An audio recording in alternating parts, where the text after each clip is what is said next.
তোমরা এত কিছু ছড়িয়ে কি রান্না করছো গো? আরে বেলা হয়ে গেছে, তো বাবা এক্ষুনি চলে আসবে। ওই ইঁচড় দিয়ে চিংড়ির কোপ্তা করছি। ইঁচড় দিয়ে চিংড়ির কোপ্তা, বাহ। চিংড়ি কোপ্তা করার জন্যে লাগছে ইঁচড় আর আলু। আমি ছোট ছোট করে কেটে রেখেছি। এই কোপ্তা করার জন্য যে গুঁড়ো মশলাগুলো আমি ব্যবহার করব নিয়ে নিয়েছি গোটা জিরে, তেজপাতা, চিনি, হলুদ, জিরের গুঁড়ো, নুন আর কাশ্মীরি লঙ্কার গুঁড়ো। এর জন্য যে বাটা মশলাগুলো লাগবে তার জন্য নিয়ে নিয়েছি পেঁয়াজ, আদা, কাঁচা লঙ্কা, আদা রসুন, টমেটো আর চিংড়ি মাছ। কোপ্তা যে রেসিপিটা করব তার জন্য আলু আর ইঁচড়টা যে কেটে নিয়েছি এটা আমি প্রেসারে দুটো সিটি দিয়ে সিদ্ধ করে নেব।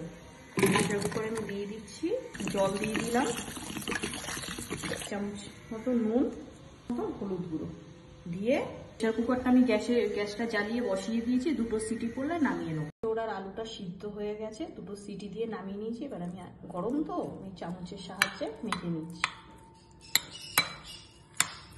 বন্ধুরা, ইঁচড় আর আলুটা মাখা হয়ে গেছে, গরম হয়ে গেছে। এবার আমি সরষের তেলটা দিয়ে দিলাম। তেলটা গরম হয়ে গেছে বন্ধুরা, আমি চিংড়ি মাছগুলো এবার দিয়ে যাই নুন, 1 চামচের মতন হলুদ।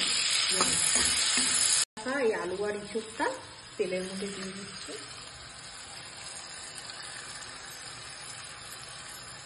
আদা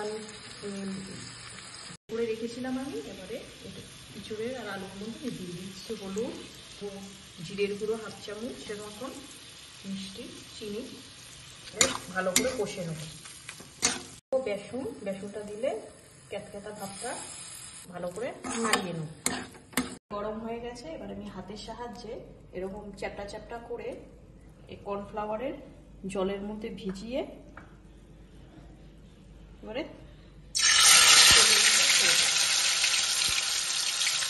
বন্ধুরা, ইঁচড়ের কোপ্তাগুলো আমার লাল লাল করে আমি ভেজে নিয়েছি। এবারে থালার মধ্যে তুলে নিচ্ছি। বন্ধুরা, ইঁচড়ের কোপ্তাগুলো আমার রেডি হয়ে গেছে। আমি এখানে রেখে দিলাম, তেজপাতা ফোড়ন দিয়ে দিলাম আর দিয়ে দিচ্ছি সাদা জিরে। এবারে পেঁয়াজ বাটাটা দিয়ে দিচ্ছি তেলের মধ্যে, আদা রসুন কাঁচা লঙ্কা টমেটো বাটা।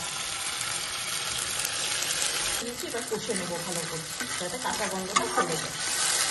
স্বাদ অনুযায়ী নুন দিয়ে দিচ্ছি, 2 চামচের মতন হলুদ, অনেক জিরের গুঁড়ো, কাশ্মীরি লঙ্কার গুঁড়ো, স্বাদ অনুযায়ী গুঁড়ো দিয়ে ভালো করে কষে নেব।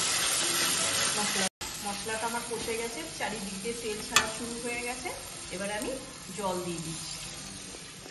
ফুটে গেছে, এবারে কোপ্তাগুলো আস্তে আস্তে করে ছেড়ে দেবো।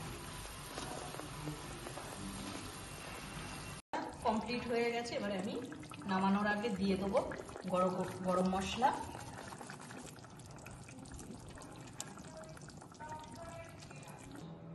দেখুন ইঁচড় দিয়ে কোপ্তা, চিংড়ির কোপ্তা কত সুন্দর হয়েছে রেসিপিটা। যদি আপনাদের ভালো লেগে থাকে অতি অবশ্যই আপনারা লাইক কমেন্ট সাবস্ক্রাইব করে আমার পাশে থাকবেন। আবার দেখা হবে আগামী একটা পর্বে।